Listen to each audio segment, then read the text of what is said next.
안녕하세요 여러분, 책방 별곡입니다. 지금은 2021년 1월 1일 새벽 5시 43분입니다. 오늘 제가 이렇게 일찍 일어난 이유는 공휴일에는 아이가 학원을 안 가서 제가 독서에 집중할 수 있는 시간이 새벽밖에 없거든요. 그래서 이렇게 새벽 일찍 기상하게 되었습니다. 평소에는 아침잠이 많아서 이렇게 일찍 일어날 수가 없어요. 오늘은 실시간 독서 영상이 아니라 금요일마다 제가 경제 관련, 투자 관련 책을 공부하려고 계획 중이었는데요.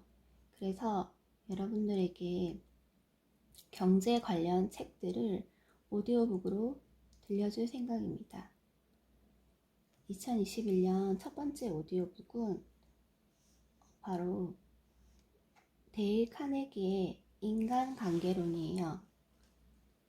여러분들 데일 카네기 인간관계론 한 번씩은 들어보셨을 건데요. 그 책은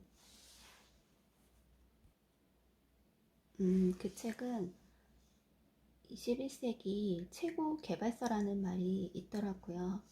그래서 원래 자기 개발서를 저는 예전에는 많이 읽다가 최근에는 좀 소홀히 하게 됐는데 새해를 맞이하여서 좀 더 효율적인 사람이 되고자 첫 번째 책으로 데일 카네기의 인간관계론을 골랐습니다.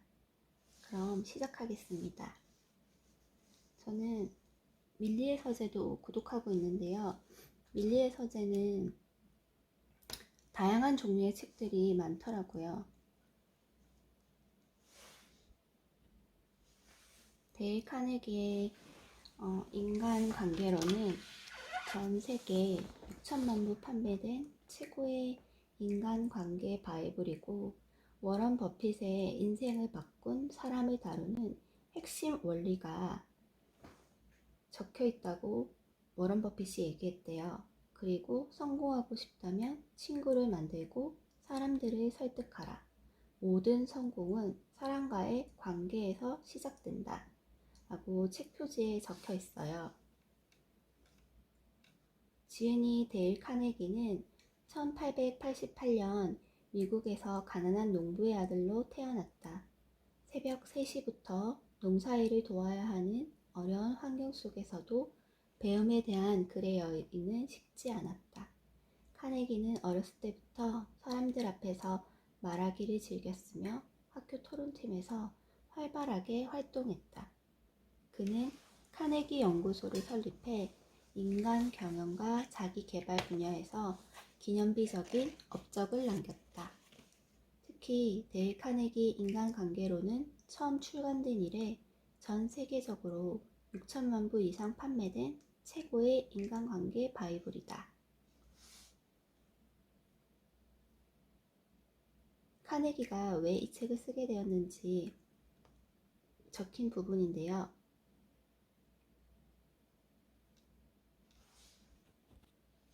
카네기는 이렇게 말하고 있어요. 사람을 다루는 일이야말로 당신이 마주하는 가장 중요한 일일 것이다. 특히 당신이 경영자라면 더욱 그렇다. 하지만 여러분이 가정주부라도 건축가라도 엔지니어라도 마찬가지이다.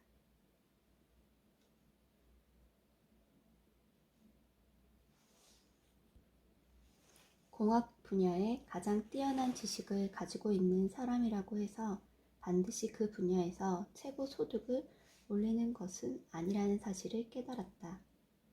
예를 들어 공학, 건축, 여러 다른 전문직에서 주당 20달러에서 50달러만 지불하면 뛰어난 사람들을 고용할 수 있다. 시장은 그런 사람들로 넘쳐난다. 하지만 이러한 기술적 지식에 더하여 자신의 생각을 표현하는 능력, 리더가 되는 능력, 직원들에게 열정을 불러일으킬 수 있는 능력을 가진 사람들은 그만큼 더 많은 수익을 올릴 능력을 갖게 되기 마련이다.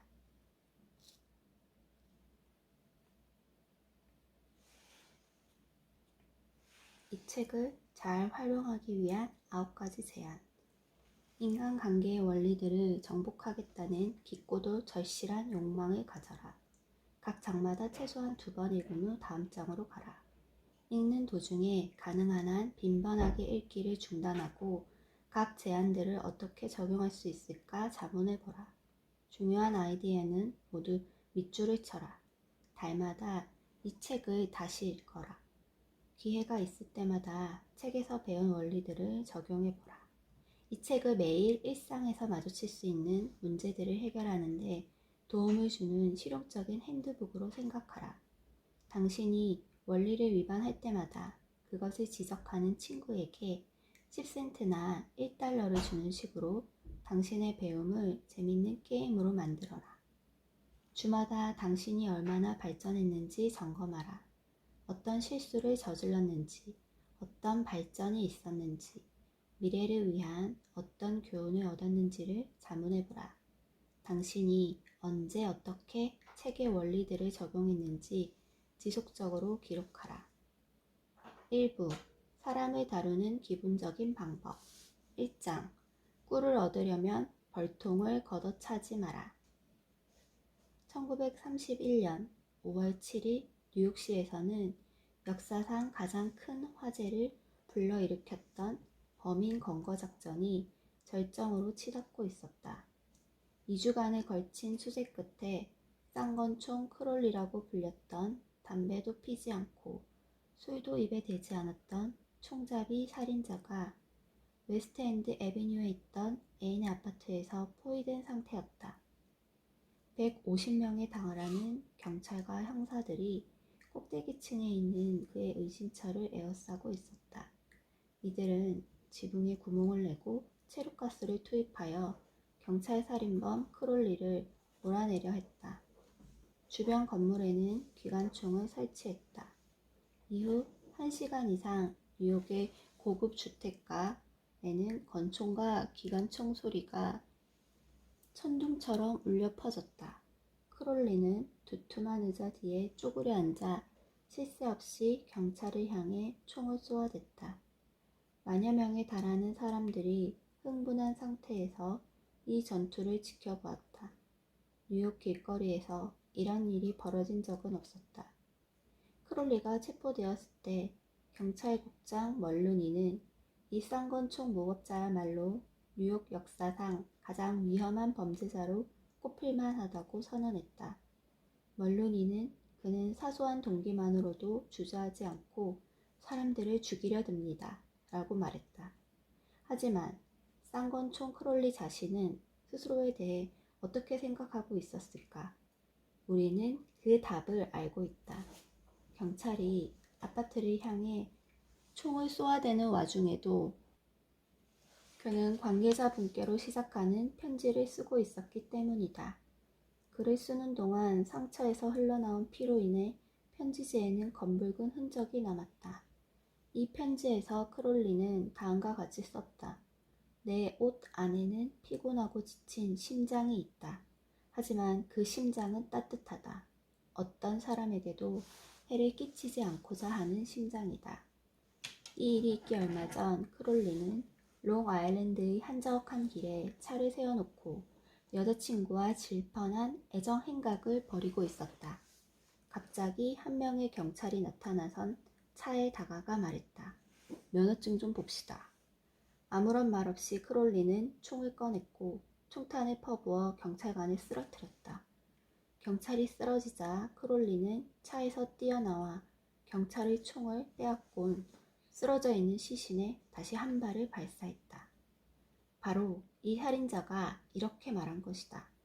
내 옷 안에는 피곤하고 지친 심장이 있다. 하지만 그 심장은 따뜻하다. 어떤 사람에게도 해를 끼치지 않고자 하는 심장이다. 크롤리는 전기의자형을 선고받았다. 싱싱교도소에 위치한 사형장에서 그가 사람들을 죽인 대가가 이런 거군 이라고 말했을까? 아니다. 그는 나 자신을 지키려 했던 대가가 이거로군 이라고 말했다.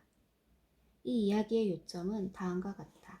쌍권총 크롤리는 자신이 저질렀던 어떤 일에도 스스로를 책망하지 않았다. 크롤리의 태도가 범죄자들 사이에서 찾아보기 힘든 특이한 태도였을까?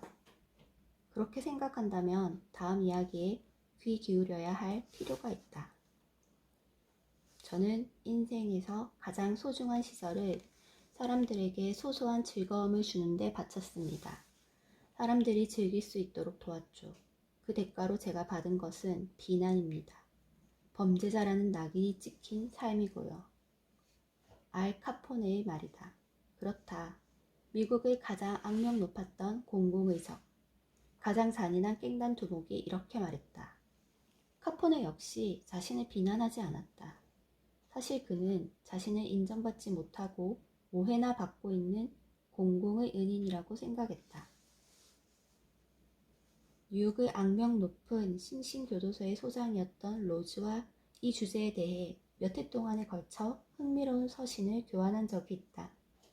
그는 이렇게 말했다. 싱싱에 있는 범죄자 중 자신을 나쁜 놈이라고 생각하는 사람은 거의 없습니다. 당신이나 나와 마찬가지인 사람들이라 생각하죠. 이들은 자신을 합리화하고 변명합니다. 왜 금고를 털 수밖에 없었는지, 왜 방아쇠를 당길 수밖에 없었는지 설명할 수 있는 사람들입니다.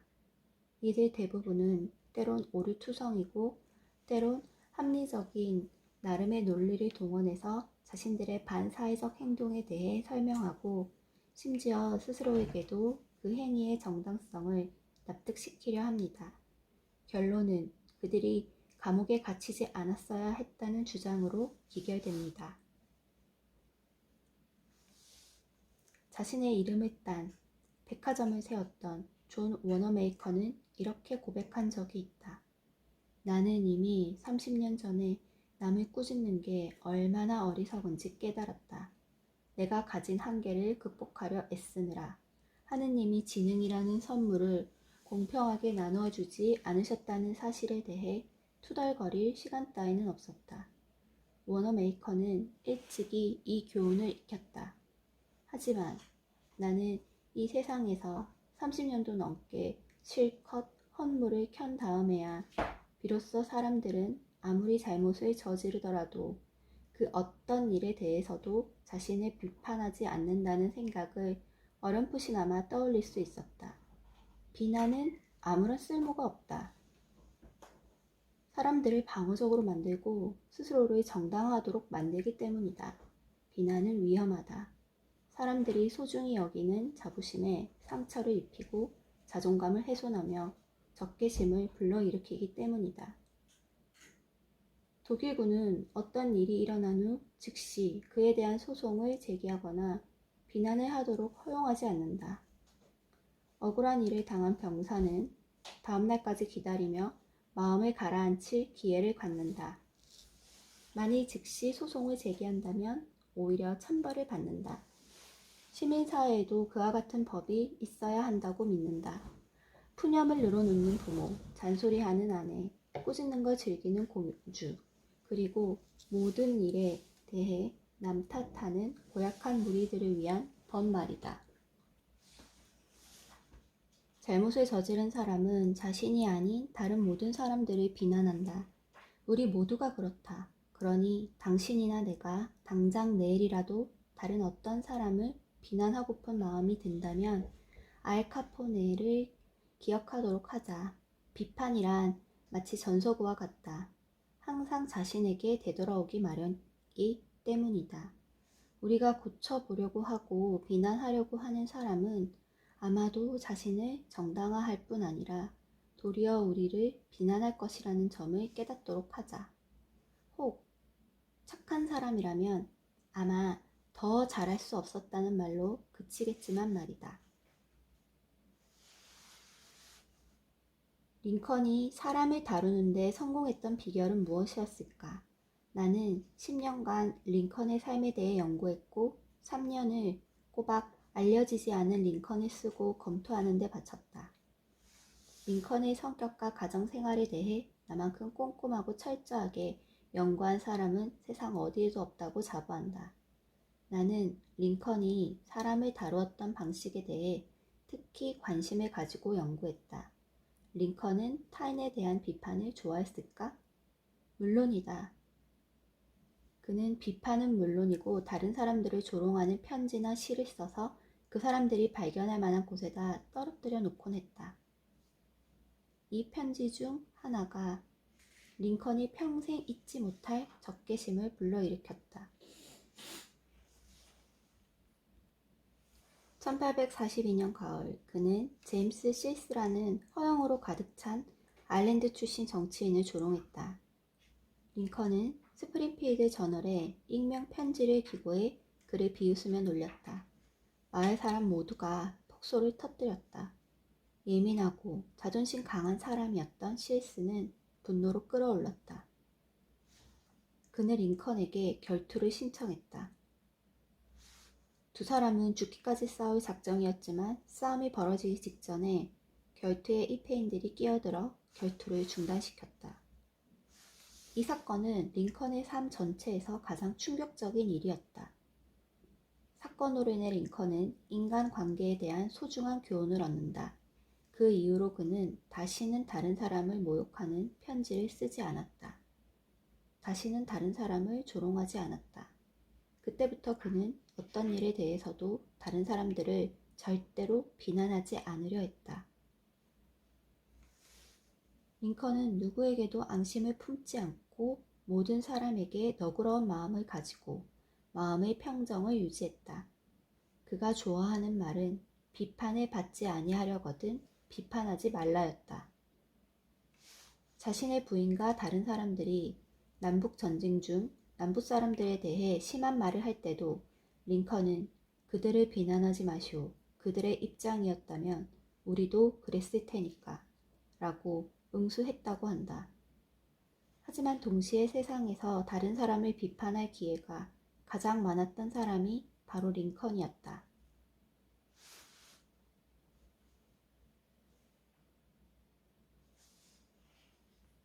누군가를 훈계하고픈 생각이 들 때마다 주머니에서 $5 지폐를 꺼내도록 하자. 지폐에서 링컨의 얼굴을 보며 자문해 보는 거다. 만일 링컨이었다면 이 문제를 어떻게 다루었을까? 바꾸고 싶고 통제하고 싶고 개선시키고 싶은 사람이 있는가? 좋은 일이다. 괜찮다. 정말 찬성하고 싶다. 하지만 먼저 자신부터 그렇게 만들어 보는 게 어떨까?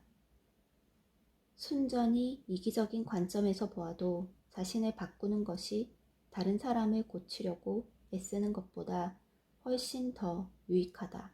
그렇다. 게다가 훨씬 덜 위험하다. 시인 로버트 브라우닝은 말했다. 먼저 자신과 싸우는 사람이 가치 있는 사람이 된다. 자신을 완벽한 사람으로 만들려면 지금부터 시작하더라도 크리스마스까지는 시간이 걸릴 것이다. 그러면 크리스마스 휴가는 편하게 쉬고 새해부터는 다른 사람을 비난하고 마음대로 할 수도 있을 것이다. 하지만 일단 당신이 먼저 완벽한 사람이 되어야 한다. 사람들과 관계를 맺을 때는 사람이 논리적인 동물이 아니라는 점을 명시해야 한다. 우리는 편견으로 가득 차고 자부심과 허영으로 움직이는 감정적인 동물을 다루고 있는 것이다. 그리고 비판은 위험한 불꽃을 튀게 만든다. 이 불꽃은 자부심이라는 화약을 폭발하게 만들고 그 폭발은 때로 죽음을 앞당기기도 한다. 벤저민 프랭클린은 어렸을 때는 눈치도 없고 요령부득인 사람이었지만 나중에는 사람들을 잘 사귀고 인간관계의 재주를 보이며 프랑스 대사까지 역임했다. 그의 성공 비결은 무엇이었을까? 저는 누구도 험담하지 않습니다. 그는 말했다. 제가 아는 모든 사람들을 좋게 이야기합니다. 바보라도 비판하고 비난하고 불평하는 정도는 할 수 있다. 사실 대부분의 바보들은 비판하고 비난하고 불평을 늘어놓는다. 하지만 인품이 훌륭하고 자제력이 있는 사람들은 다른 사람들을 이해하고 용서한다. 칼라일은 말한 바 있다. 보잘것없는 사람들을 다루는 방식을 보면 그 사람이 위인인지 아닌지를 알 수 있다. 사람들을 비난하는 대신 이해하려고 노력해보자. 왜 그 사람들이 그런 일을 했는지 이해하려고 애써보자. 비판보다는 훨씬 더 도움이 되고 재밌을 것이다. 그러다 보면 공감, 관용, 친절도 몸에 배게 된다. 모든 것을 알게 되면 모든 것을 용서하게 된다. 영국의 대문호 세뮤얼 존스는 다음과 같이 말한 적이 있다. 하느님도 심판의 날이 오기 전까지는 인간을 심판하지 않으시겠다고 하셨다. 그런데 당신과 내가 감히 그래서야 되겠는가? 사람을 다루는 기본 방법 1. 비난하거나 비판하거나 불평하지 말라. 지금까지 제 오디오북 잘 들으셨나요? 제가 읽어드린 내용을 잘 듣고 더 읽고 싶으시다면 밀리의 서재나 전자도서관에도 이 책이 있으니 새해부터 새로운 인간관계를 정립하고 싶으신 분들, 성공으로 한 발짝 더 다가가고 싶으신 분들은 이 책을 꼭 읽어보시기 바랍니다. 그럼 제 영상 시청해주셔서 감사하고 구독, 좋아요, 알림 설정 부탁드립니다. 다음 영상으로 만나요. 감사합니다.